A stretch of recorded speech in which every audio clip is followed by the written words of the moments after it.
We like to provide some kind of standard programming to make sure you're getting a good toolkit as you work with your nonprofits throughout the year. So today we're doing a panel on fundraising and related efforts to try to grow the supporters of your organization. As board observers, you are not required to give any kind of financial contribution to your nonprofit during your observation year, but you may be asked to assist with fundraising, and certainly if you go on to work with nonprofits in the future, fundraising is usually a pretty critical part of what board members and committee members at nonprofits do. So we like to do this to give you a sense of what's involved and how even as younger attorneys you can be successful in those efforts. So today we have a great panel. Kayci Petenko of the Conley Fleming law firm is going to be moderating. They do almost exclusively nonprofit work, so she's very experienced in this area. We have Olesh, the executive director at Playworks, which is a non-legal services nonprofit.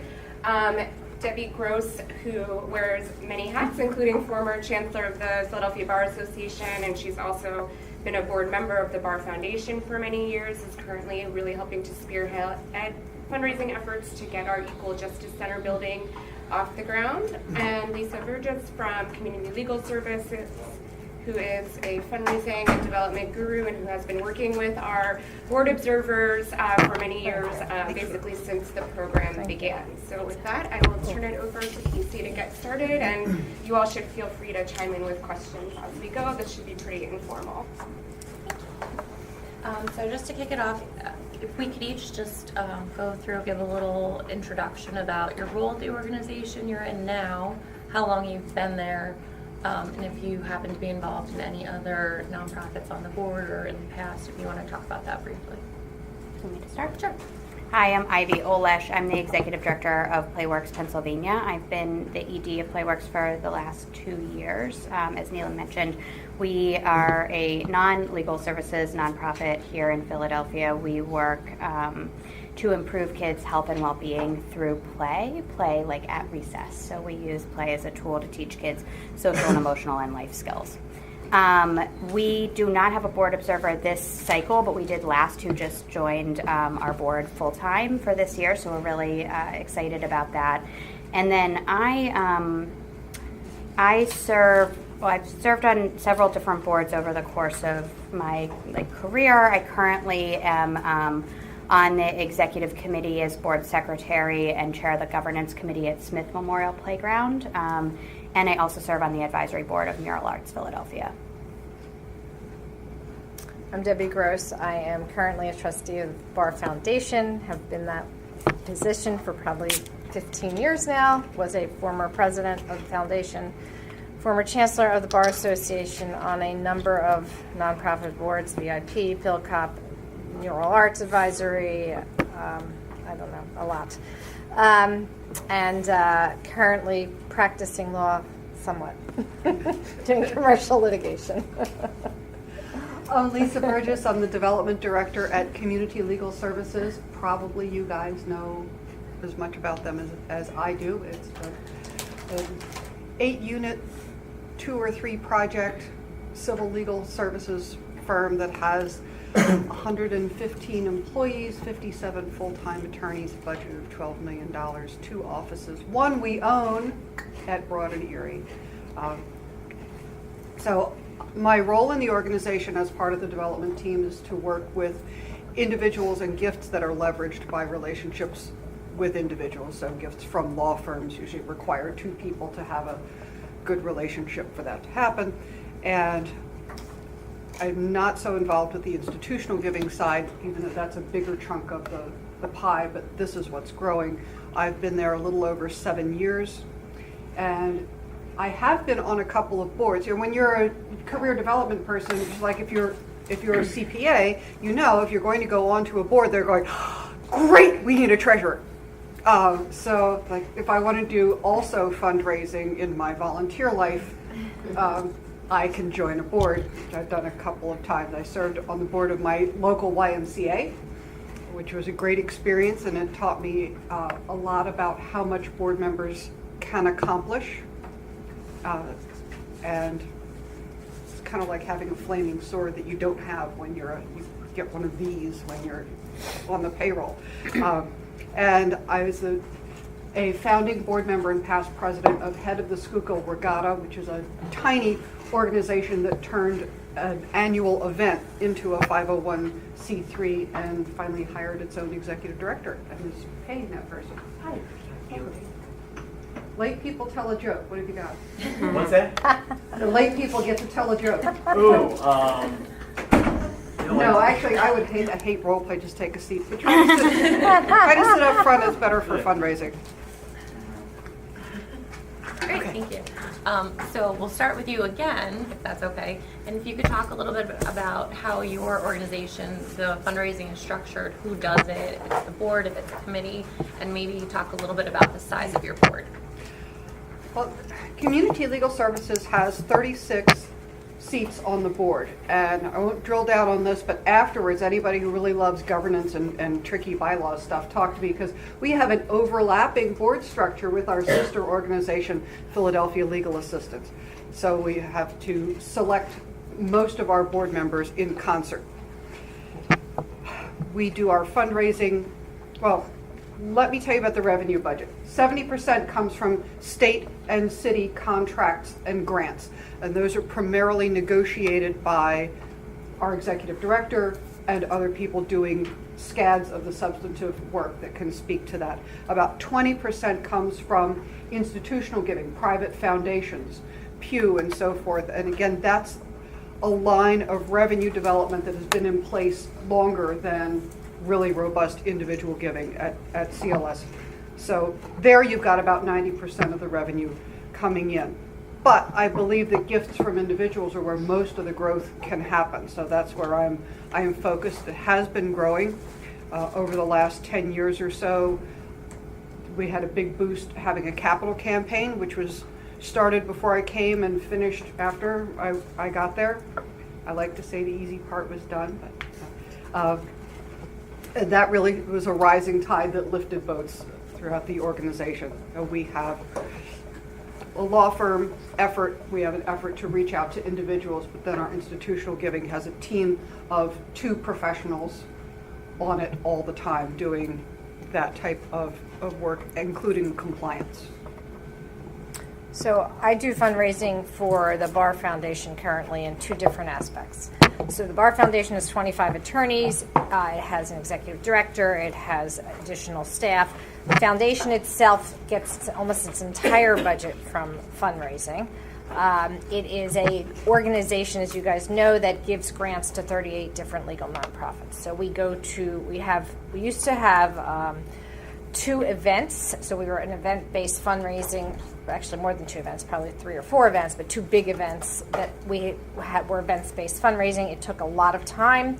We decided 2 years ago to move to something called unified giving, where we went to law firms because we found out that they didn't really care whether they went to events or not. They were going to just give us a certain amount of money, and they put it aside at the beginning of the year. So we decided that with the amount of effort that it took to get all these events up and going, we're going to change it a little bit and go to unified giving and go to the law firms and say, can you just make this commitment for the year?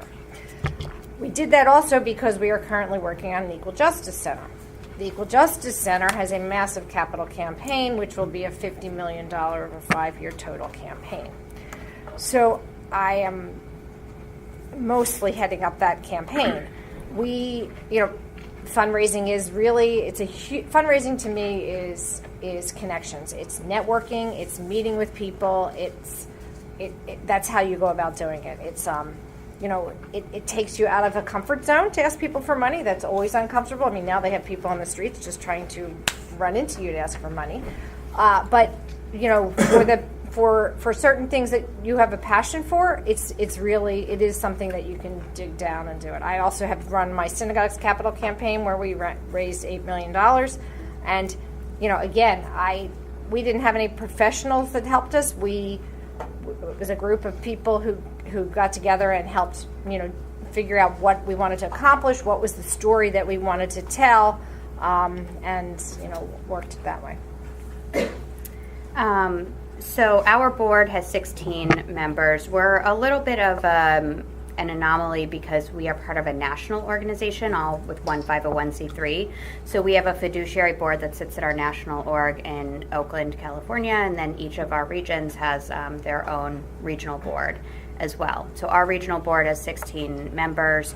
Our budget is $1.6 million, and about 60% of that comes from earned income. So the schools that we work with actually pay to have Playworks at their school, and so the balance is raised and about split evenly between federal, individual, corporate, and foundations. So lots of different sources of fundraising dollars that come in. We on staff have a development manager, somebody that does some of our like marketing and outreach work. And then also I spend a lot of my time doing fundraising, as most executive directors do. We do, our board is very heavily focused on fundraising, on both giving and getting, and I think that that is a really important element to distinguish from like a board perspective. So we have formal goals for our board members in terms of where we would like them to land at the end of any fiscal year from a giving and getting perspective. And the fundraising committee or the fund development committee of our board actually like works towards that goal, but everybody on the board contributes, and that is an expected requirement. Great. So for Lisa and Debbie, do you guys have expectations of your boards in terms of fundraising, either a give or get dollar amount? So we have, as the Bar Foundation, we have an amount that we actually ask the trustees to give. Mm-hmm. We don't have an expectation of get, I'll say, but saying that, we do have an expectation that we tell the board members that we expect them to all be involved in fundraising. It is really, you know, raising money is absolutely the essence of the foundation, because we need to raise money in order to give it out. But, you know, some people we know have more context than others, so we didn't put a dollar sign. We also, we have people on our boards who are not lawyers. And so it's important for connections and introductions as well. You know, I've worked at organizations that have a give-get, a fixed number for board members. I think it can restrict an organization to fix that, in that unless you are comfortable with a board made up of people that are settled into one economic level. When you're seeking to have some economic diversity on your board, the fixed give-get can limit your opportunities. There's a lot of buzz about creating a culture of philanthropy. And I think the best way to express that is to reach the point where in an organization, everyone believes that fundraising is everybody's job. It's not that soliciting a big gift, like Debbie goes to talk to somebody about a 7 or an 8-figure gift, that's not everybody's job. But everyone has a role to play. You have to tell the story. You have to elevate the work. You have to be out there among your circles. Familiarity about the work is sort of the public service announcements or the commercials for your product. Seeing a commercial is not the same as buying, but it gets you familiar with what the option is. So when people who are doing the work, who are psychically renewed by the reward of doing the mission work, are out there talking about it, that's fantastic, and they don't have to be the people to close a gift. You want the person to ask for the gift is the person who is hardest to say no to, and usually the person hardest to say no to is not somebody who is getting paid to be your development director. But yes, I think everybody has a role, and at CLS people are pretty aware of it, and we do one annual effort at the end of the year that involves almost all staff participate, and it's a very gentle thank you and solicitation in writing that's highly personalized, and that's a way to bring everybody in. And it's a reminder again every year at that time that fundraising is a thing that we do, and it's a pretty massive part of our revenue operation. So in terms of tracking an organization's fundraising, are there set goals that you have? Do they track it by an individual, whether it's a volunteer or a board member? Do they just track for the organization? I think they do a little of both. I'm not sure that I'm totally, do you mean how do we like track what board members are giving and getting, or? Do you track, whether it's board members or volunteers, do you track what people get? We do. So we use a CRM. Most nonprofits will use a CRM program that allows you to manage your donor database and connections and other relationships as well. We use Salesforce, and we have really robust tracking systems, and it's frankly an accountability measure that our board really thrives on. So we set, as I mentioned before, individual give-get goals that kind of tier for the length over the course of the length of time that a board member has been involved with our organization, because we believe the more somebody gets involved, the deeper their connections get, the more they're stewarding people in their networks, the more they're going to be able to raise, and we've seen that happen over time. We're also a very playful organization. It's what we do. We bring our mission into our work every day. And so we set a collective board give-get goal that's greater than the sum of the individuals to inspire people to go above and beyond that baseline level, so that we know there will be some board members that have significantly more capacity than what their goal is, and some that may have less, and they may find other creative ways to, kind of go about meeting that goal. But we do, both our fund development committee and our governance committee of our board regularly tracks where we are in terms of our goals, not just as an organization, but as a board, toward individual and collective fundraising goals. And we talk about it because that's important. I strongly believe that nonprofits are and should be run like businesses. We just don't distribute profits. And so we have to be serious about having the revenue that we need to achieve our mission and achieve our work. And if we don't hit goals, if we set goals and we don't track to them and we don't hit them, then we can't, in fact, achieve our mission and do our work. And so we hold everybody, staff and board volunteers, anybody that raises their hand, kind of accountable to the goals that we set. So that's an interesting question, and I honestly had never thought about it, and I'm not really sure that the Bar Foundation keeps track of responsibility of who brings in what and how much they bring in for board members. But we keep a lot of data on who has given, their history of giving, have they been touched, so, and then if they haven't recently been touched or given, we ask a trustee to reach out to them. But I'm not sure we've kept track of how much a trustee brings in as far as, getting. But that's a great idea. CLS definitely has a person assigned to most donors. Our most structured campaign is soliciting law firms, and that's been in place. Now we have our signature event is a breakfast. By the way, if your organization wants to do an event and they're not stuck in a gala already, think about breakfast. It's $30.70 a piece if you work it out. If you don't serve meat, meat is just a problem anyway. But we definitely have a very structured approach to soliciting law firms, and they have a single person who is assigned to them, and we do a fairly intense campaign that kicks off with we only have one meeting. We have 20 people in the committee. They only have to come to one meeting, and they get lunch, and they get their lists, and they have one shot to trade back and forth if they're looking at it and go, oh wait, this happened last week.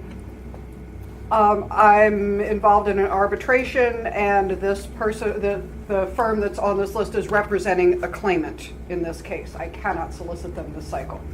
So we trade.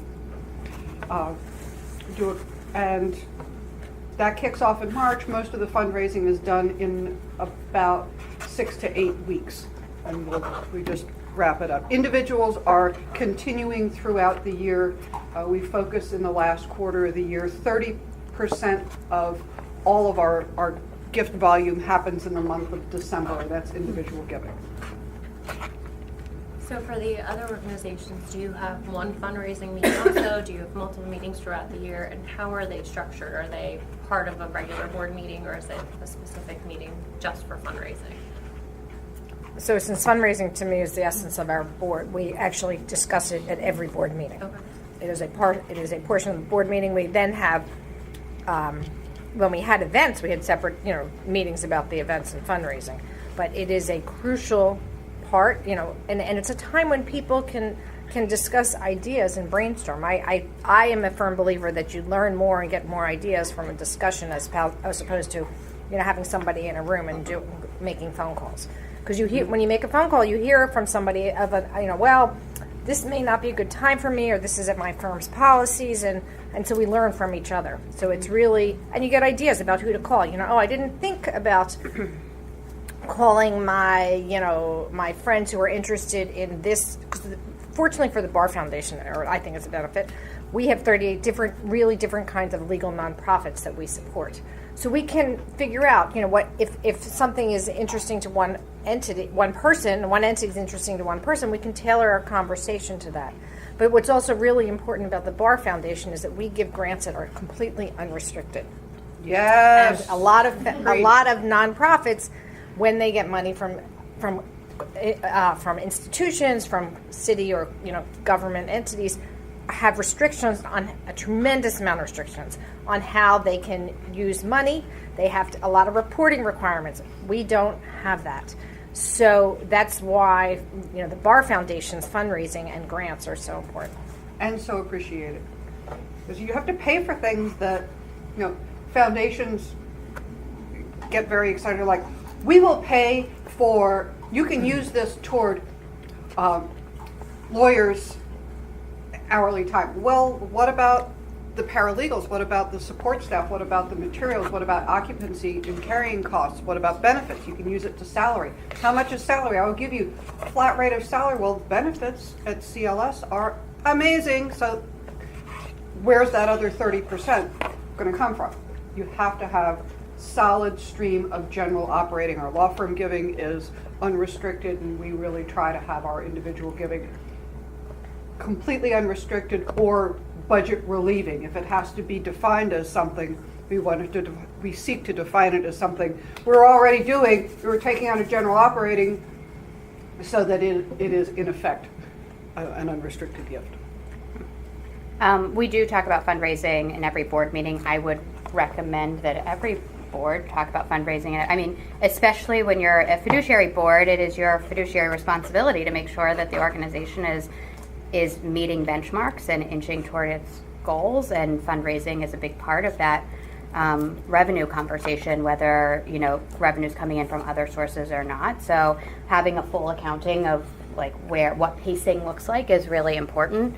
But we do also have, like I said, we have a fund development committee. So one of our board members chairs that committee, and they specifically work on initiatives, whether they're campaigns or events, or quite frankly, even just managing the board and its own fundraising efforts, like individuals' fundraising efforts, to ensure that, because the responsibility of the nonprofit to board members, board members are volunteers, right, that are raising their hand to be of service to an organization and to a mission.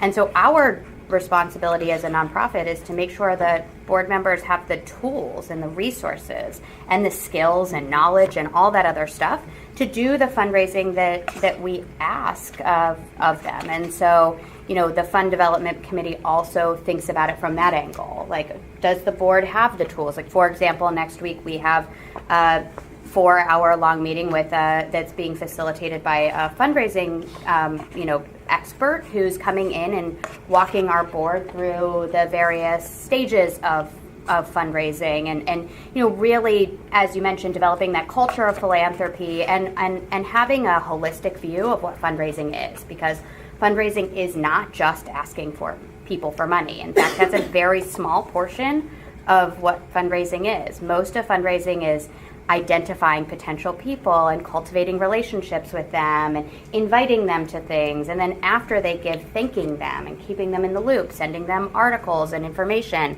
and that often gets passed over in people's minds when they think of fundraising. So really taking on that role of like the education side of That's why it's fundraising. called development, Yep. because you're developing relationships. Exactly.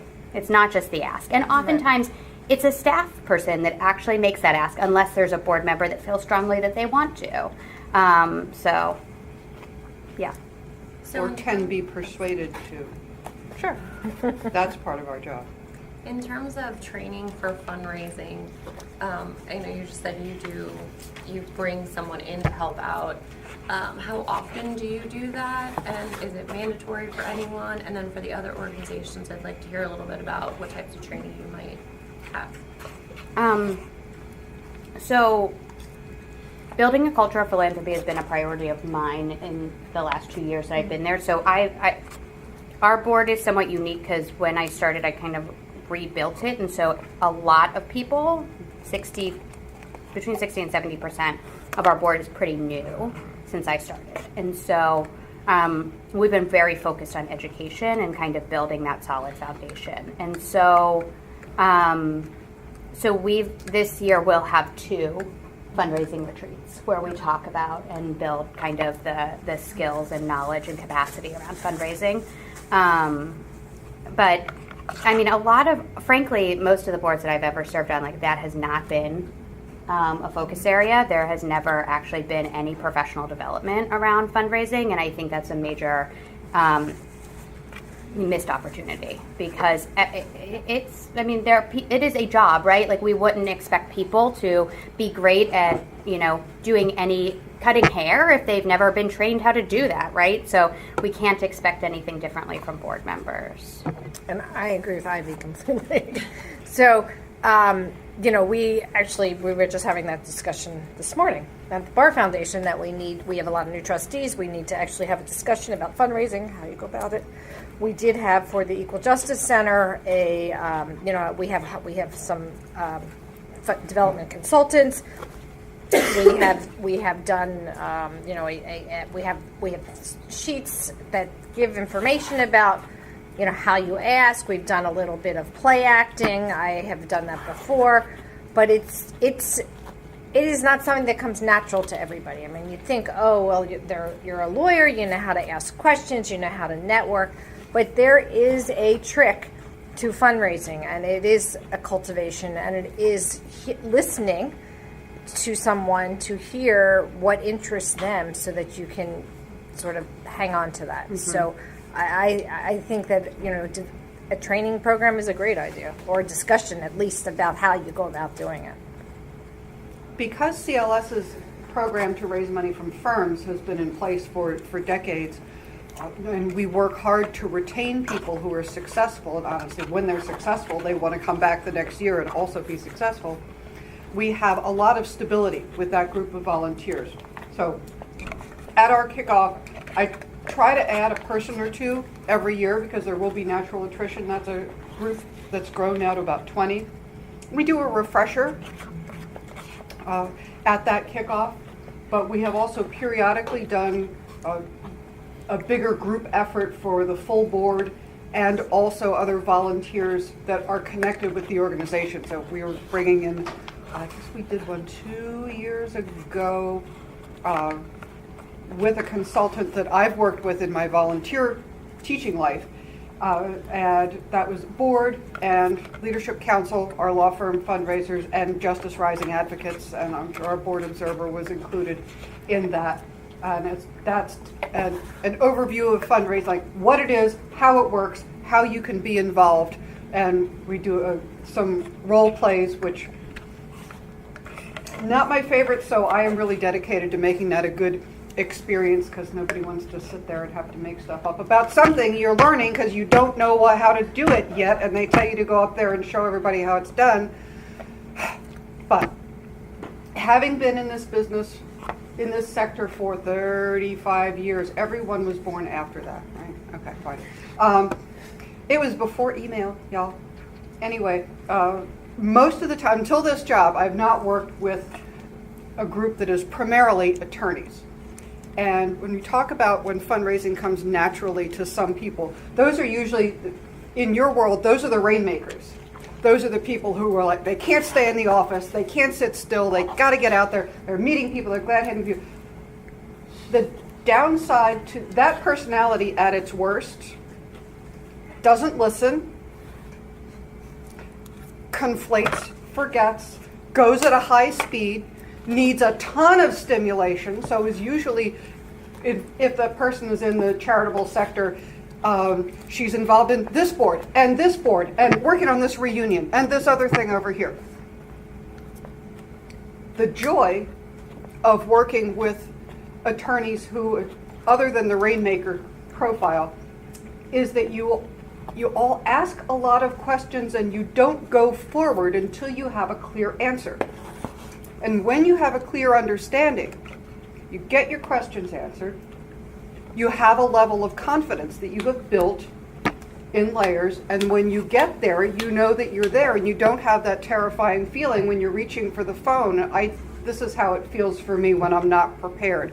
I've got to make a call, and I feel like there's a cold thing here, like a stone just here, and I'm like, I'm supposed to call her, and that physical signal tells me I'm not prepared. I don't have enough information. I'm jumping off the bridge into the dark.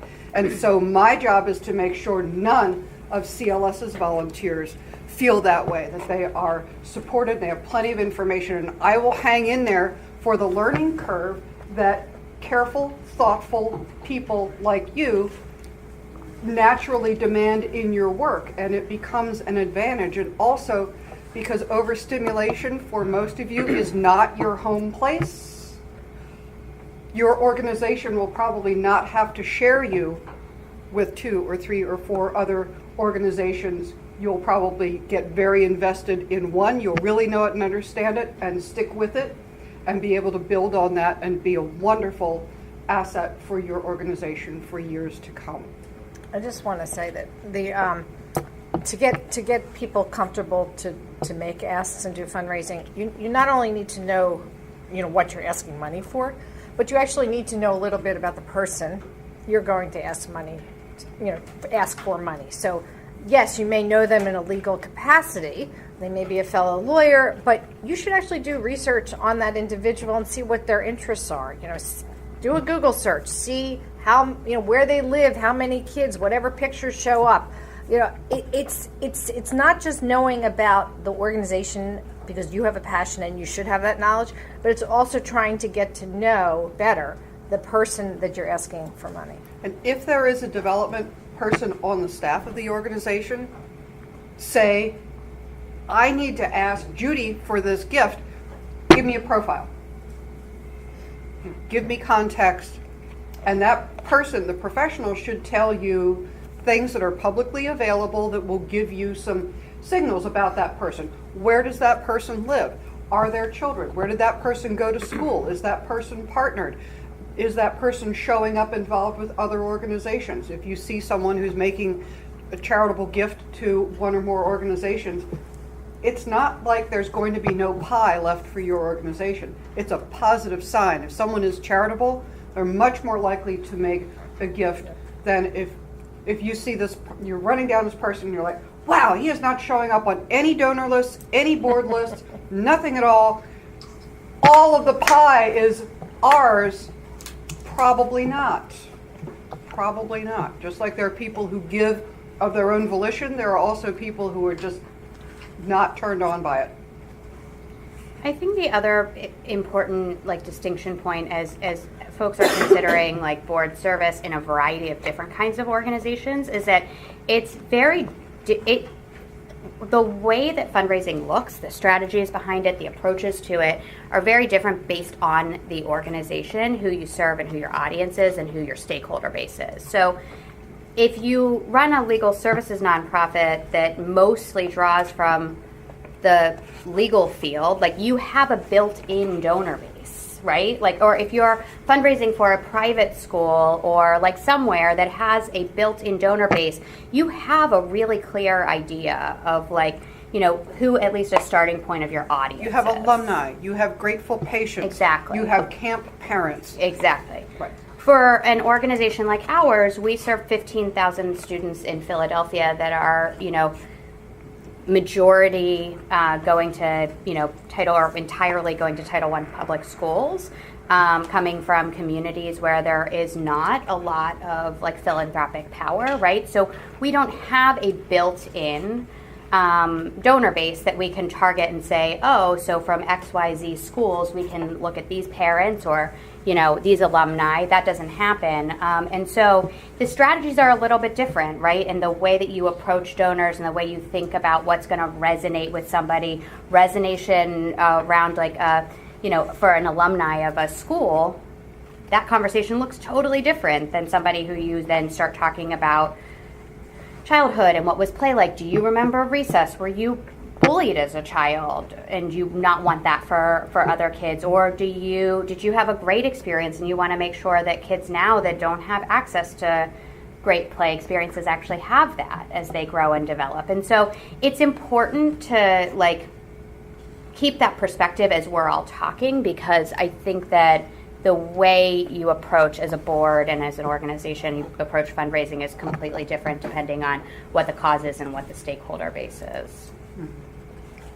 So where do you obtain your list of donors? I know there are databases. I know sometimes if you have an event, for example, whoever signs up for that event then gets put into that list. And does your organization have a process for who contacts what donor? For example, if it's someone that gives $25 every year, that might be a good person for someone just starting out to contact, or are there those VIP donors that only board members are allowed to reach out to? So, for us, so in general, like when you think about fundraising, it is always easier and a better strategy to retain donors than it is to find new ones, and to upgrade donors than it is to find new ones. And so a number one strategy is always like the stewardship side and the retention and a continued kind of like time spent in that relationship with current donors.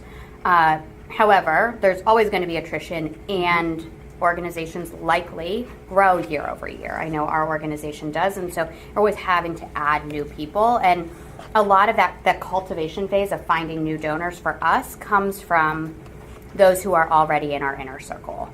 A strategy that definitively does not work, which we kind of like touched on earlier, is like the random rich person strategy. Random rich people don't necessarily give, and they're not going to necessarily give to you. You have to think about whether you have access to people, whether they believe in your cause. The capacity piece actually comes at the end. Like considering people's capacity actually is something that you think about at the end of the thought process, because it's more important that you have access to folks and that you know that they believe in your work and that they give, they're philanthropic. And then you think whether they have capacity and what am I asking for? Like the capacity piece comes in, do I ask for a recurring donation of $25 a month, or do I ask for $25,000 a year? And so on and so forth. And so I think that piece is important, and we really lean on board members a lot. And those folks who have been consistent donors, consistent major donors of ours for years, to kind of bring in new people. And that to us is a better strategy than like culling other nonprofit lists of donors and saying like, I'm going to reach out to this person, or I know of this random rich person that I'm going to like try and figure out how to get in front of. That is a much harder strategy. They usually don't want to get in front of them. And I think everybody who's been in fundraising long enough will be in a meeting where the following happens. Substitute whatever name is contemporaneous when this happens. You're in a meeting and you're trying, as the consultant or the professional, you're trying to elicit ideas about contacts. And someone will, you see the light bulb go. It's like a cartoon. It goes off over their head and they go, oh, you know what? You should call Brian Roberts. And I say, great, Helen. Can you call Brian? Oh, and then if you ever pointed like a water pistol at a cat, that's the expression you get is, oh, no, I don't know. And then you look around the room and it's like, well, can anybody get Brian to pick up the phone? And all of a sudden it's the teacher asking the question and nobody knows the answer. And you look at a lot of the tops of heads and you're like, well, I don't know.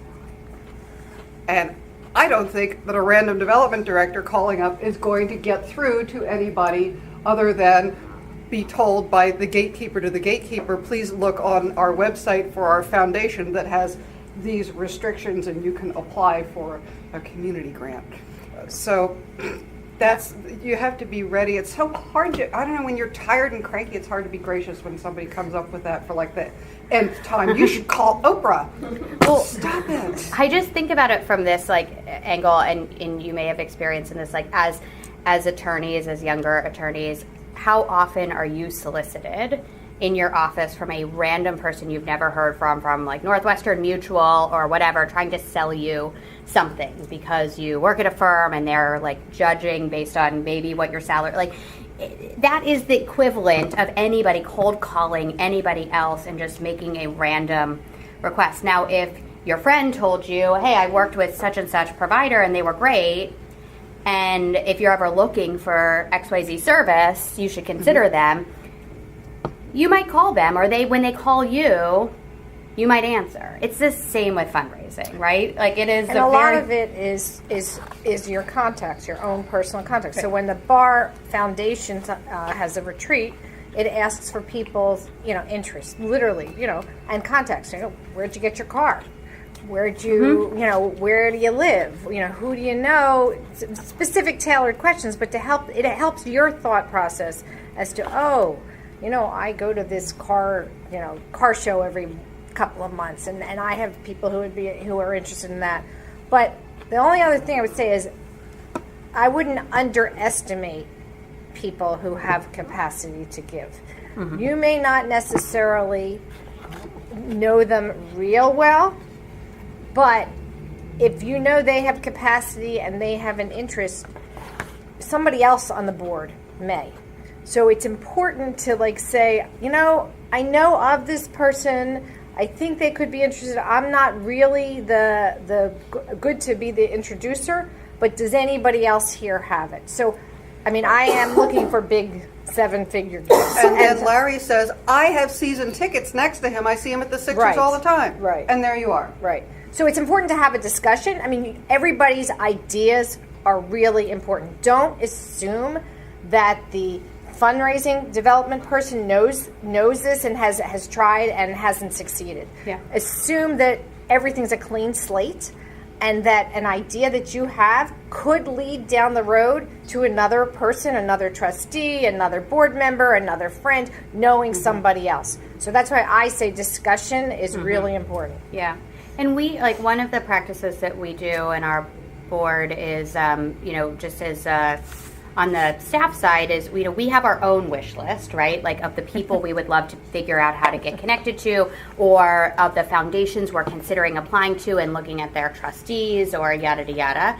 And we, at every board meeting, we distribute our pipeline, our development pipeline, who we're asking what for, so everybody's on the same page, especially if the individual board members aren't involved in certain asks, they know.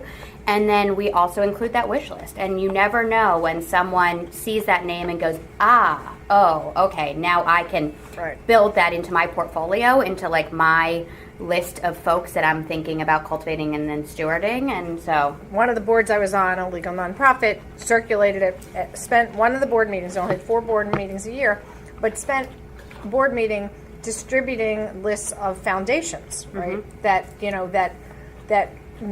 would possibly fund this issue.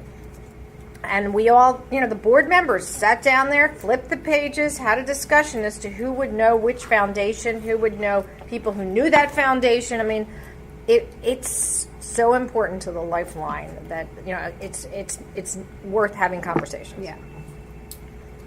So for young attorneys just starting out who might not have that network yet, might not have any connections, what can they do to still meaningfully contribute to the fundraising effort? So I think everybody has connections. I agree. So you may not think you have connections, but you all have connections. You all have friends, you have parents' friends, you have activities. If you play softball, you've met people on a softball field. Just because you think, that to me is the wrong way to go about it. Everybody has a connection, unless you are, unfortunately, isolation in a cell or something like that. But you'd be amazed. You go down the street, you say hello to somebody, that's a connection. So they may not be the right, in your mind, the right kind of connection, but, they can be. You go into court, even a judge is a connection. The judge can't solicit for you, and if you're in front of the judge, you can't really solicit the judge. But, later point in time, that judge has met you, has seen you in front of him or her, has confidence in your ability, and actually is, if you're no longer in front of that judge, probably willing to engage in conversation with you about what you're doing. So, yeah. I agree. I think everybody has connections, and we try to break that down with our board members by saying, like, we're not asking everybody to find us major donors, right? We're not looking for everybody to pull up with a list of 20 people that are going to write 7-figure checks. Like, that is unrealistic, and we get it.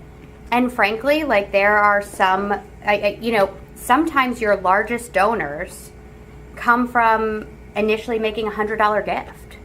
It is then the job of that person that made the connection and the organization to continue to steward that person and get to a place. Some people are going to come in writing big checks, and some people are going to get there. And so, we are regularly saying it's not about finding major donors. We don't expect people to be doing that. But if you can find somebody that's going to give you $100 at the end of the year towards your peer-to-peer fundraising campaign, or you have friends that are really into recurring gifts, you kind of set it and forget, and they're going to make a $25 gift a month. That is extraordinarily valuable to a nonprofit. Right. Those gifts really matter. They add up. They add up a lot, and there's a lot of power. And so I do think everybody has a network, and you just have to think creatively about it. Right. But let's say you don't. Because you may come into an organization, as development director, I know that there are donors to CLS that are giving every year, maybe 3 figures. Nobody is paying any attention to them, and that gift comes in, and it comes in with no effort. We don't even know why. And those people tend to not get attention because they give, but they're not going to upgrade themselves. They could disappear one day. And if you're not ready or in a position to bring in contacts and start working outward through your network, I would encourage you to go to whoever is responsible for the individual donors on the staff side of your organization and say, where's the line? If a donor gives X every year, these people are assigned to board members, to the ED. So maybe it's $5,000 and up, maybe it's $1,000 and up. Those people are assigned. They're getting attention. I found just by working with the numbers, and really love the story that the data tells you, in my experience with the donors to CLS, if someone has an average gift of $400 a year, and they have given for 3 or more years fairly recently, it's likely they have the capacity to be a $1,000 donor. But nobody is talking to them. You are new in the field, you're enthusiastic, you are working as a volunteer, which puts you way out ahead in terms of credibility compared with somebody who is on the staff to do fundraising. That's not a door opener most of the time. But you can say, this is a very powerful opening for people that you don't know. You reach out and say, I am a volunteer in the Board Observer Program. I was a volunteer last year in the Board Observer Program. I loved it, and I have been invited onto the board. I'm now serving on the board of ABC organization, and you've been such a loyal donor. Could we meet for coffee? Try to get out there with 1 of those, 3 of those, 5 of those people, and find out why they're so loyal. Build that relationship. Go in with a story or 2 and say, I want to give you an update about the organization. This is something I do also in my role. And know when the next event is. Are they having a CLE? Are they having a lunch and learn? Are they having a breakfast? Something. And so as you close that meeting, say, you know, the breakfast is coming up at the end of the month. Would you come as my guest? And then you get to follow up with the email and find out if they do it. If they can't make it, that's a reason to get back in touch with them, you know, 3 months later and say, you know, there's a CLE if you need credits, or forward this to somebody in your firm who can use more CLEs, and try to bring that relationship closer to the organization. It doesn't have to become your personal best friend. You don't have to start playing doubles tennis together with your partners. Just you are the connection for the organization, and that can help retention. Nationally, donor retention for individuals is about 45%. At CLS, it is now 68%, and it's over 70% for individuals giving $1,000 or more. Why? Because all those people are assigned a board member or a staff person to manage that relationship and keep them feeling appreciated and up to date. And I think what Lisa said is really important, appreciated. You need to make sure that you say thank you to people. You know, even if, no matter what the amount that they can give, it is something and it's appreciated. Everything counts. You don't, I mean, you know, you can't count, I say to people, you can't count other people's monies. You don't know what they actually have. They may look like they have money, but they may be bankrupt, or they may have somebody at home who is really ill. So, and you really don't know what they're struggling with internally. You may think you know, but assume you really don't. But just say thank you and say, you know, I appreciate your time. I appreciate your interest. You know, maybe at a later point in time, you'll consider giving when time is appropriate. But people don't say thank you enough, in my opinion. I agree, and that's something that we do with our board. Actually, every January we take every individual donor that has given to us over the course of the prior few months of our fiscal year, and we divide it up between board members, and every board member gets a list of however many names, and they have 3 weeks to thank them in any way they want. They can call them, they can send them an email, they can handwrite a note. Our board chair gets our larger donors, so we know exactly like how that's happening. But either way, it's a good and kind of structured way for board members to say thank you, and to say thank you to people that they may not throughout the year otherwise be stewarding or have known, and it really makes a difference. And it's an easy way that if you're working with an organization that doesn't have practices like that, and you're thinking of how can I support fundraising, suggesting something like that and offering to like lead it for the board that would be extraordinarily powerful. So I know Debbie has to leave, but I just wanted to open it up, see if anyone had any questions for them.